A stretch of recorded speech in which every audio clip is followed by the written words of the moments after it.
this community of Manta, and the military base is in the far left corner. It's decrepit white building with a couple towers. And you'll see in this, I took this picture to give a sense of the geostrategic benefits for an armed forces to decide I want to place my base there. You can see that it's on the edge of basically a cliff that looks down a whole valley in both directions. And the one main road that comes up to this community is along that far hill that obviously in that military base, if you're up in one of those towers posted, you're going to see anyone coming from kilometers away.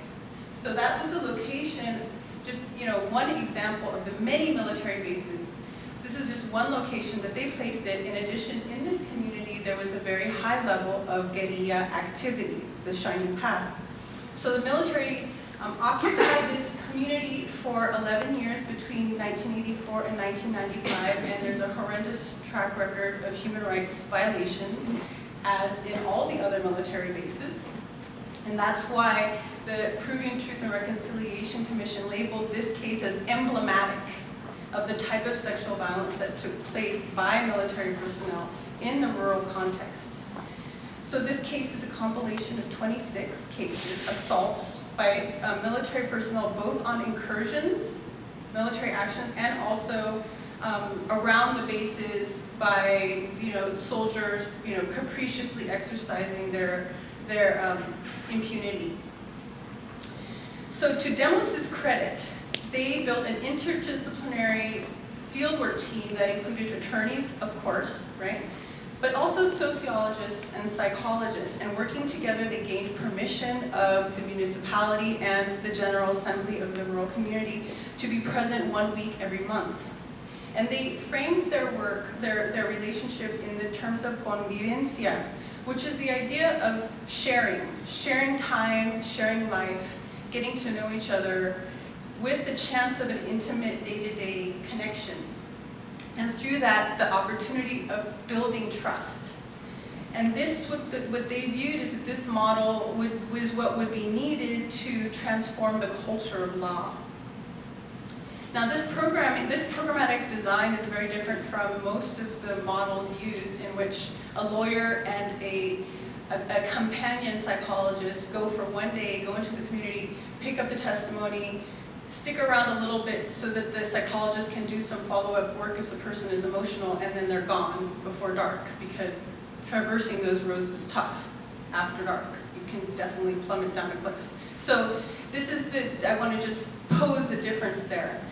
And but at the same time, Demos's bottom line was to move these cases through. So they were trying to engage on a different level, but with the same goals as any other human rights NGO.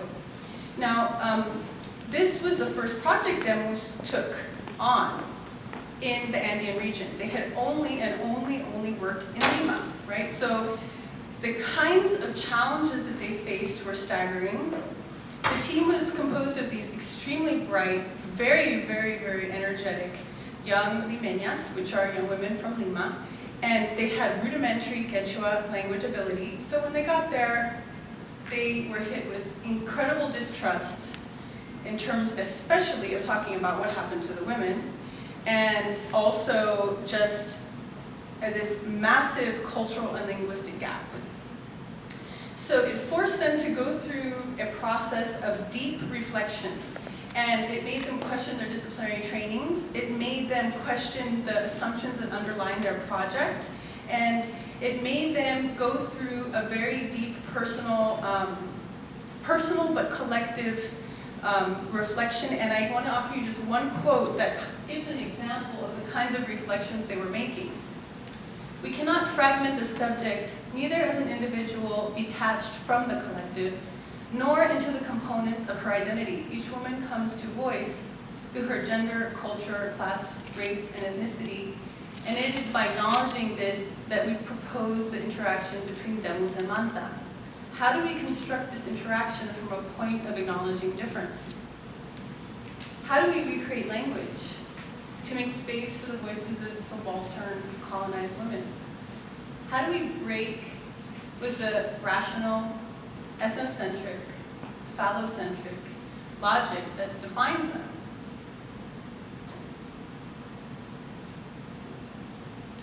So the fieldwork team went through about a year of really redefining, reworking, and they came to an understanding of framing their project in terms of intercultural dialogue as a way to address the spectrum of historical social inequalities related to language, culture, indigeneity, rurality, class, education.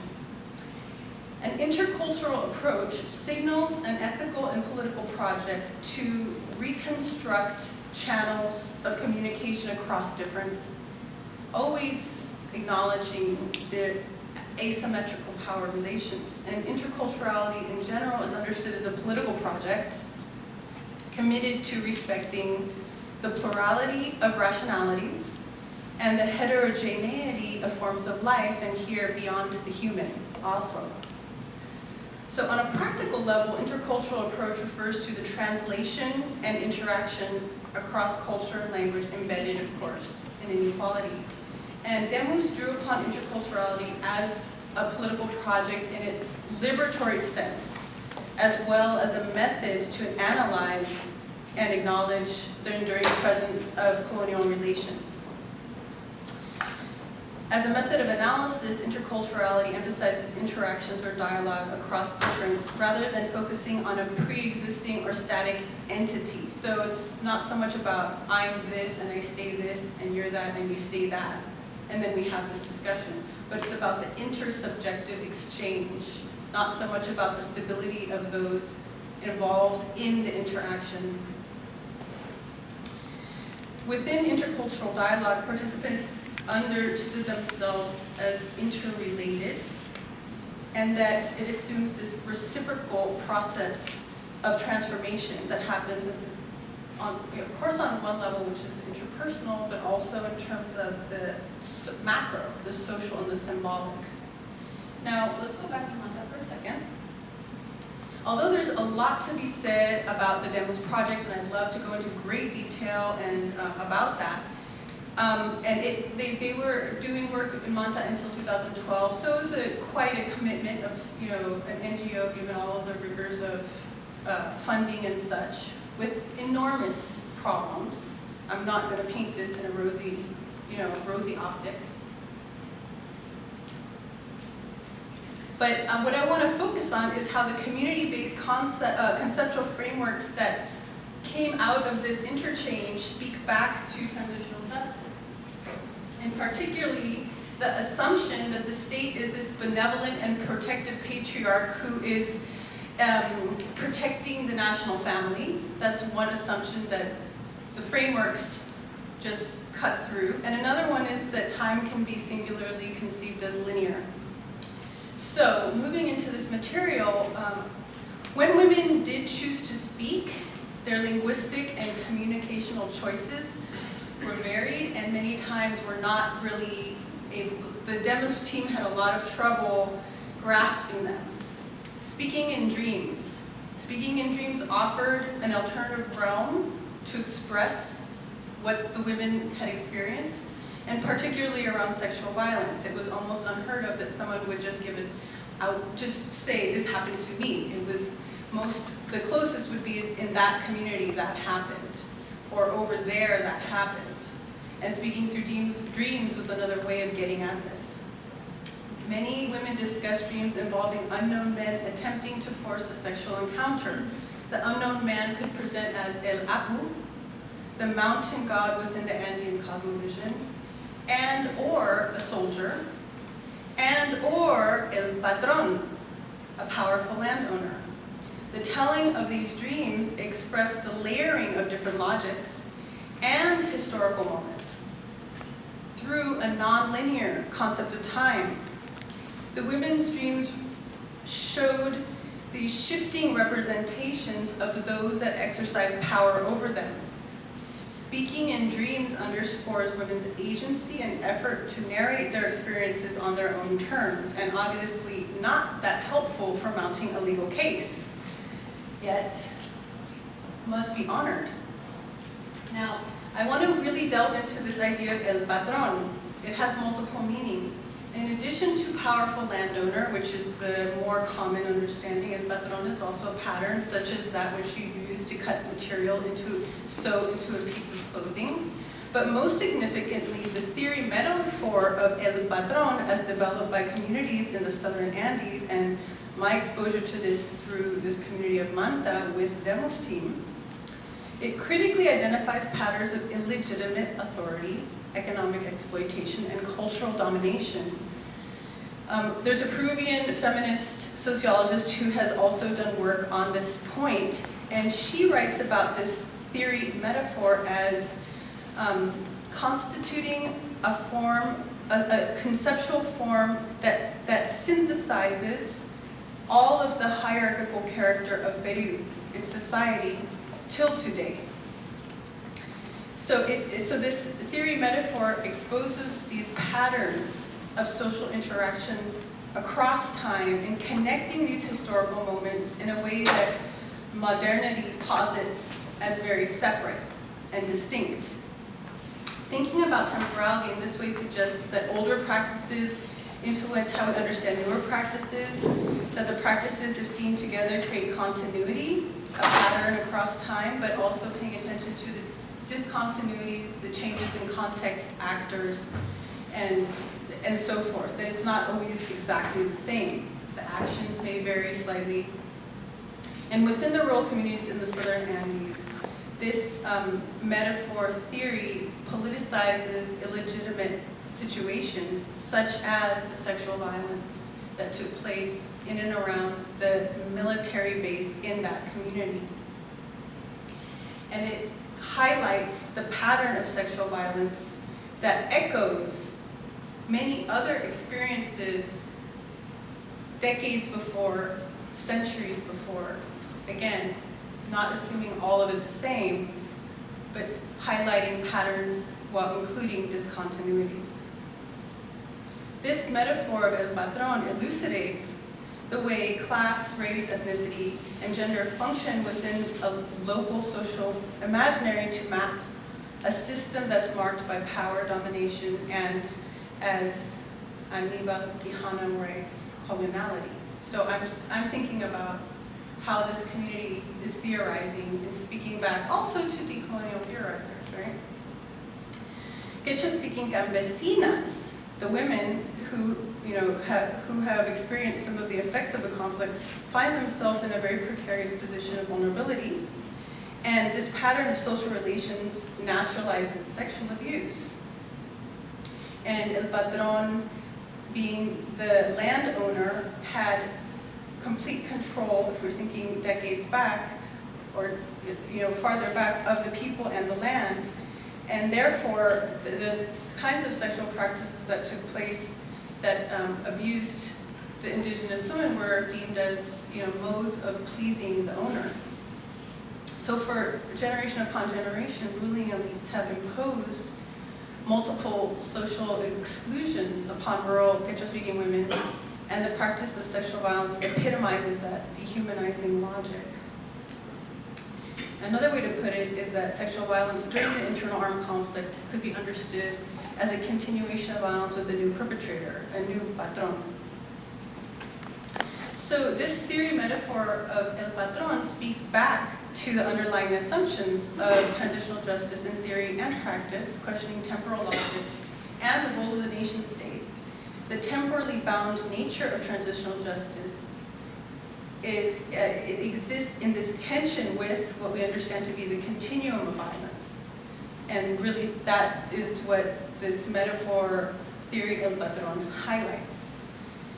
And the temporally bound nature of transitional justice also is in tension with the ways in which time can be thought of beyond sort of an even metric.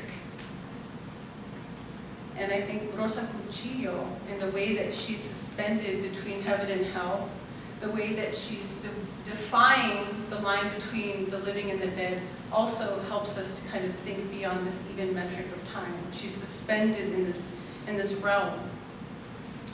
The underlying linear temporal logic of transitional justice alleges this ability to divide the past, build up atrocities from the present, And while acknowledging that international human rights law is a very important universalizing anchor for making claims, this theory metaphor of el patrón forces us to read a cross-temporal split and really understand that there's these deep connections.